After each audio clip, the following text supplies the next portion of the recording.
क्या आपने कभी अपने जीवन का सबसे कठिन दौर झेला है, जहां आपको लगा कि अब कोई उम्मीद नहीं बची, और फिर अचानक एक अनदेखी शांति आपके दिल को छू गई हो, जैसे किसी ने आपको भीतर से रोशनी दे दी हो। आज की कहानी ऐसी ही रोशनी की है, मां महागौरी की, जो हमें सिखाती है कि सबसे कठिन समय के बाद आती है सबसे शुद्ध रोशनी और नया जन्म। नवरात्रि का 8वां दिन मां महागौरी को समर्पित है। महागौरी नाम का अर्थ है अत्यंत गौरी, अत्यंत शुद्ध। उनका रंग चांदनी की तरह उज्जवल है। 4 भुजाएं, एक हाथ में त्रिशूल और दूसरे में कमल का फूल, और उनके स्वरूप में ऐसी शांति कि देखते ही मन को ठंडक मिलती है। कहते हैं कि मां पार्वती ने गहरी तपस्या करके भगवान शिव को पाने के लिए कठिन साधना की थी। तपस्या इतनी कठिन थी कि उनका शरीर काला पड़ गया। जब भगवान शिव ने उन्हें स्वीकार किया तो गंगा जल से स्नान कराने पर उनका रंग चांद की तरह उज्जवल हो गया। तभी वे महागौरी कहलाई। उनका यह स्वरूप हमें याद दिलाता है कि कठिनाई के बाद आती है पवित्रता और नई शुरुआत। पुराणों के अनुसार मां पार्वती ने हिमालयों की गुफाओं में वर्षों तक कठोर तप किया। भोजन त्याग, नींद त्याग, बस केवल ध्यान। सालों तक प्रकृति की हर परीक्षा झेली। उनका शरीर धूल और मिट्टी से ढक गया, रंग काला हो गया, लेकिन उनका संकल्प अडिग रहा, भगवान शिव को पाने का।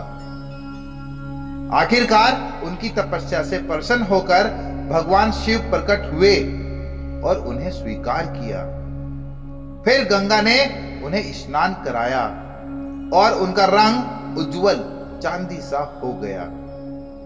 यह केवल देह का परिवर्तन नहीं, बल्कि आत्मा के उज्जवल होने का प्रतीक था। मां महागौरी हमें बताती है कि सच्चा तप, सच्चा धैर्य कभी व्यर्थ नहीं जाता। हमारी जिंदगी में भी ऐसे पल आते हैं जब सब कुछ धुंधला लगता है। करियर में नाकामी, रिश्तों में टूटन, स्वास्थ्य की परेशानी, या खुद पर से विश्वास खत्म होना। कई बार हम सोचते हैं कि यह अंधेरा कभी खत्म नहीं होगा, पर मां महागौरी की कथा हमें याद दिलाती है कि हर कठिनाई के बाद एक नई सुबह होती है। कभी कभी हमारा संघर्ष हमें इतना निखार देता है कि हम खुद को नए रूप में पाते हैं। संघर्ष हमें मजबूत बनाता है, हमारे चरित्र को गढ़ता है और हमें हमारे असली प्रकाश तक ले जाता है। तो हम अपने जीवन में इस सीख को कैसे अपनाएं? तो पहला कदम है धैर्य। जब हालात कठिन हो, खुद से कहें, यह समय मुझे और मजबूत बना रहा है। दूसरा कदम है आत्मशुद्धि का। हर दिन 5 मिनट अपनी सांसों पर ध्यान दो। यह मन को शांत करता है और नई सोच लाता है। तीसरा कदम है छोटा प्रयास। जिस दिशा में आप बदलाव चाहते हैं, उसमें रोज छोटा कदम बढ़ाएं, भले ही परिणाम न दिखे। याद रखें, हर छोटा प्रयास नई रोशनी के लिए रास्ता बनाता है। और चौथा कदम है विश्वास।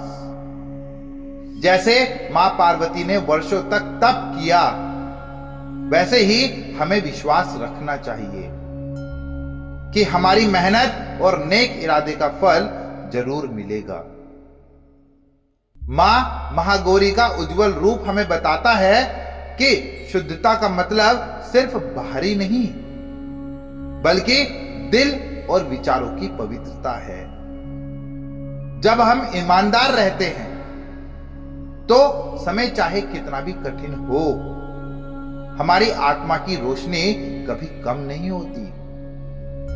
तो इस 8वें दिन मां महागौरी से प्रार्थना करें, हमें वह धैर्य दे जिससे हम हर संघर्ष को स्वीकार कर सके। हमें वो पवित्रता दे जिससे हमारे विचार और कर्म हमेशा उज्जवल रहें, और हमें यह ताकत दे कि हम कभी भी उम्मीद ना छोड़ें, क्योंकि हर तपस्या के बाद एक उजली सुबह जरूर आती है। कमेंट में लिखिएगा जय मां महागौरी, हर हर महादेव, जय श्री कृष्णा। और अगर आपको ये वीडियो अच्छी लगी हो तो सच का दर्पण चैनल को सब्सक्राइब करिएगा।